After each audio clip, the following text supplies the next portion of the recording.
Let's dive right into something absolutely fascinating today, a totally rule-breaking anomaly, which is India's economic journey. When we think about how countries grow wealthy, the traditional economics textbook tells a very specific, linear story. You start with farms, you build factories, and only then do you open up offices and tech parks. But what if a country looked at that textbook, tossed it completely out the window, and just wrote its own rules? Well, that is exactly what we're unpacking in today's explainer. But first, to really understand this journey, we have to get a quick handle on national income. Simply put, it's the total monetary value of all the final goods and services a country produces in a given financial year. Think of it as the ultimate economic pulse check. It doesn't just tell us how fast an economy is growing, it tells us exactly where that growth is coming from. So here is the big million-dollar mystery for you. What happens when a country skips a completely crucial step in its economic evolution? Seriously, it's an experiment on a scale the world has rarely ever seen. And as you'll see, the results are both spectacular and incredibly complex. Normally, the standard path is like a three-step staircase, right? Agriculture to manufacturing to services. Places like Japan and South Korea rode that exact manufacturing wave to get wealthy. But India? They pulled off a massive structural bypass. They essentially leaped directly from farms to a service-led economy, leaving manufacturing completely on the sidelines.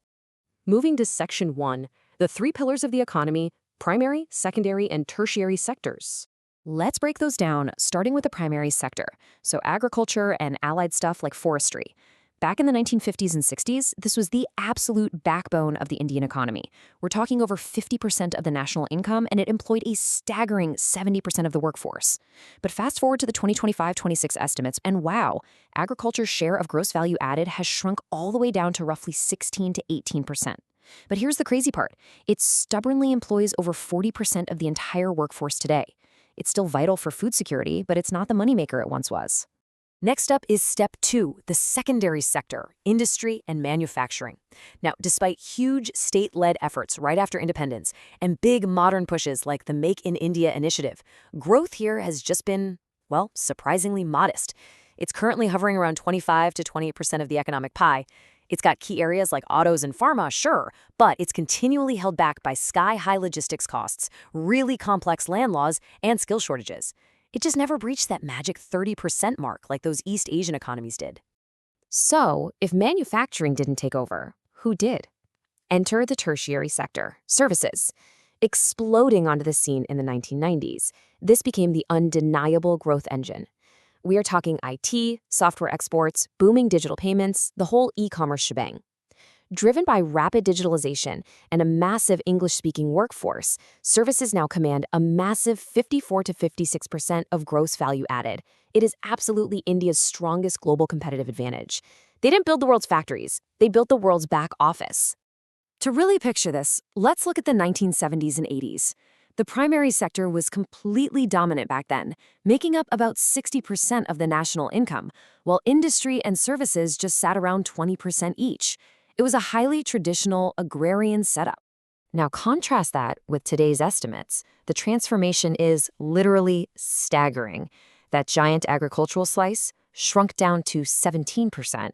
Meanwhile, the services sector has spectacularly overtaken it, ballooning to 56%. Industry grew a tiny bit, up to 27%, but services clearly ate the lion's share of the growth. It is a complete structural inversion of the economic pie. Let's look at Section 2, 4 phases of growth, from the Hindu rate to global powerhouse. So how did this massive shift actually happen? Well, from 1950 to 1990, India had a highly regulated mixed economic model, averaging a pretty sluggish 3.5% growth.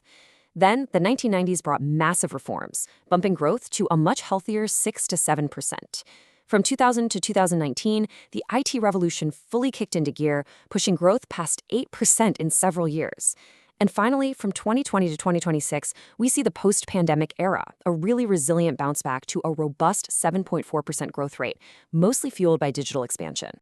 But if you want to point to one specific moment, everything pivoted in 1991. Facing a severe economic crisis, with their backs totally against the wall, the government initiated the LPG reforms: liberalization, privatization, and globalization. This was the spark. They abolished rigid licensing, invited foreign investment, and unlocked the cage. It allowed private enterprise and that booming services sector to finally take flight. Which brings us to Section 3, the consequences of the bypass, the employment income mismatch. Because, as you know, rule breaking always comes with consequences, and this bypass created a dramatic collision of data. Look at this. Services generate about 55% of the income, but they only employ 34% of the workforce. Meanwhile, agriculture brings in barely 17% of the income, yet sustains over 40% of the people. The wealth is completely isolated, while the labor is literally stranded. Let that number sink in for a second. 40%. Over 40% of India's workforce is still relying on agriculture, a sector that brings in less than a fifth of the nation's wealth. Because they bypassed that labor-intensive manufacturing phase, millions of workers just couldn't transition from the fields to the assembly lines. They got left behind in low-productivity farm work. And this mathematical imbalance has deep, real-world implications. This isn't just some abstract problem for economists. It leads directly to what's called disguised unemployment, where way more people are working on a family farm than are actually needed. It fuels persistent rural poverty and drives a massive rise in informal, unstable jobs.